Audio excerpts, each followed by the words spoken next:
Your subscribe keeps us motivated. Subscribe now. If time taken by a bead A and B to slide down on chords PQ and RQ are T1 and T2 respectively, then T1 is to T2 is equal to which of these? There are few conditions. Diameter of vertical ring is D, so this whole thing is D. This is the diameter, okay, and a ring is in vertical plane and no friction, okay. So let's imagine this is a simple case. Here there is a bead over here and there is another bead over here, okay, and this is making an angle alpha. So if I imagine this as an inclined plane, this is alpha, so this will be what? 90 minus alpha. 90 minus alpha is what?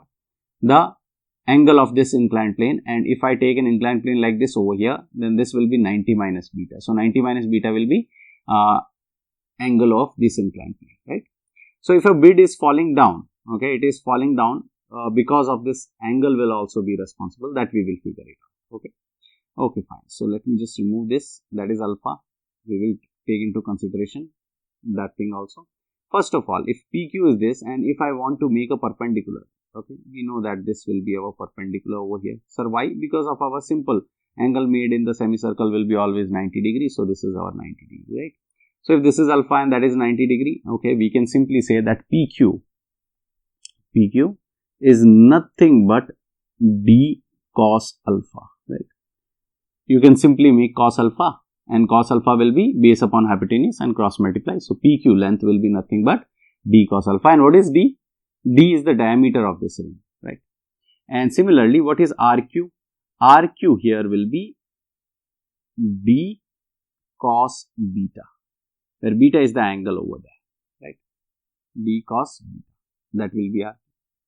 Now, if a particle is traveling on such an inclined plane, this PQ, because this is alpha, and if I make a perfect triangle here, this will be 90 minus alpha. So it is falling basically on an inclined plane.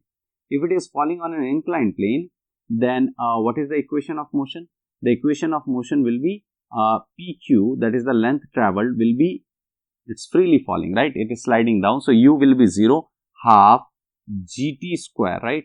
Half GT square, that is the acceleration will be G. No, here it will not be G. So acceleration, let's put here. So A, acceleration while going from P to Q will be G sine theta T1 square. Again I am repeating, G sine theta is the acceleration if a particle is traveling down on an inclined plane. And what is the theta over here? This theta will be this angle. So if this is theta, then what will be the value of theta? Theta will be 90 minus alpha, correct?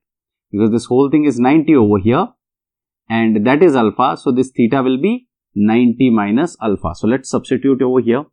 PQ will be half G sine 90 minus alpha T1 square, and sine 90 minus alpha is nothing but half G cos alpha T1 square. And what is PQ? Look at the equation number 1.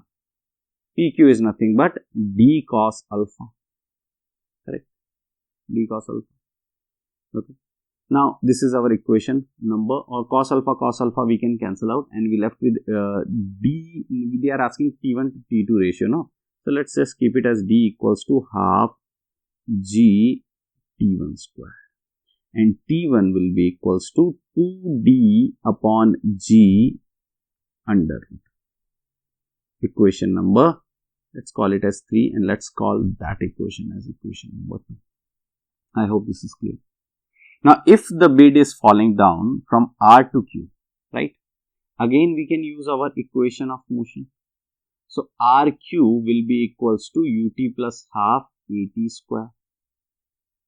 U is 0 because it's sliding down, and RQ from equation 2 is nothing but D cos beta, and that will be equals to half A. What's the acceleration?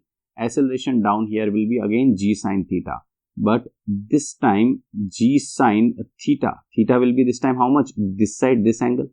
So, this theta will be 90 minus theta. T2 square. Correct? Because it's not necessary the time taken by the bead to go from P to Q is equal to the time taken to go from R to Q. So, it will be T2 square.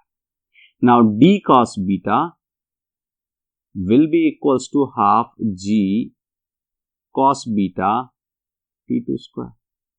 Cos beta cancels with cos beta and T2 square will be equals to 2D, correct, upon G, and T2 will be under root 2D. Now, if we divide equation 3 and equation 4, so on dividing equation 3 and 4, T1 upon T2 will be nothing but 1. So, correct option is option